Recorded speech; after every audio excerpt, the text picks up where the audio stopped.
DNA is a central component in the cells of all living organisms.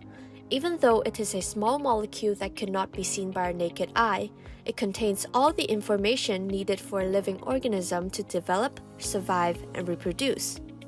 DNA is written in a language called the genetic code, which consists of 4 letters, A, T, G, C.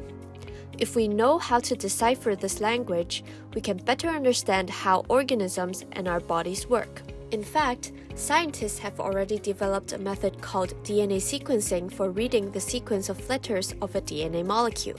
But what's more fascinating is, DNA sequencing opened the possibility for studying DNA from organisms that died many years ago, allowing us to learn more about the evolution of life forms and genetic changes that shape the organisms today.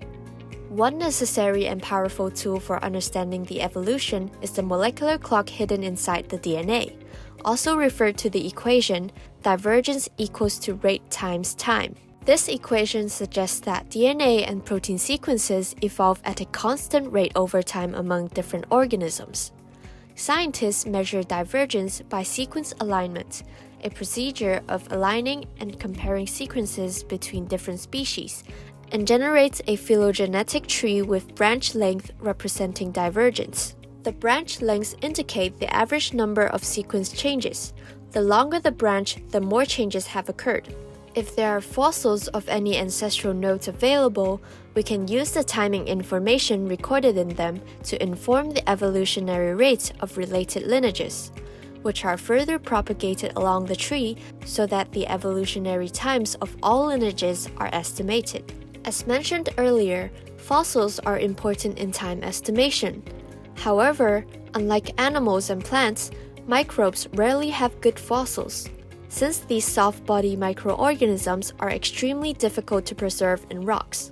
So, how do we establish the evolutionary timeline of microbial life if we don't have fossils? Well, Professor Luo of the School of Life Sciences has developed a new approach to dating the evolution of microbes, particularly the Alphaproteobacteria. Alphaproteobacteria are an important bacterial clade not only because they are one of the most abundant bacteria on Earth, but they hold the origin of the mitochondrion, the powerhouse of a eukaryotic cell. This is known as the famous mitochondrial endosymbiosis, which states that eukaryotic mitochondria evolved from an alphaproteobacterial lineage in an ancient endosymbiosis event. The close relationship between alphaproteobacteria and eukaryotes thus opens a possibility of borrowing animal and plant fossils and timing bacterial evolution. Now, can you guess how it works?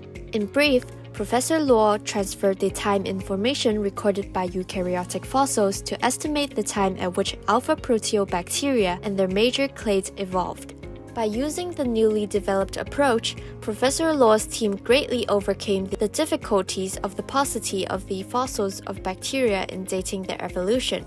Another merit is that with this approach, people can co-estimate the divergence time of both bacteria and their eukaryotic hosts. In fact, the research team revealed the origin of Rickettsiales, a group of obligate intracellular bacteria predates the emergence of animals but coincides with the origin of protists, which are unicellular eukaryotic organisms like amoebas. This, together with further analysis, strongly indicate frequent host transitions from protists to animals during Rickettsiales evolution, reminding people to pay more attention to these microbial eukaryotes as they could be potential reservoirs of emerging human diseases.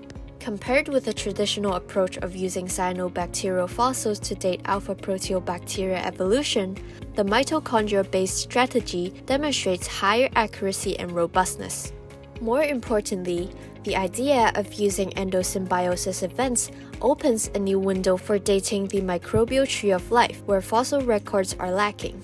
Hopefully, in the future, this novel approach can be further applied to calibrate the evolution of other bacteria.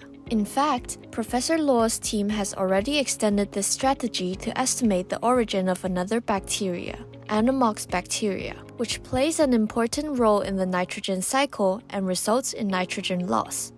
The team discovered that Anammox bacteria originated around the Great Oxidation Event, when atmospheric oxygen first rose. This could assist in the study of ancient Earth and bring insights into timing bacterial evolution.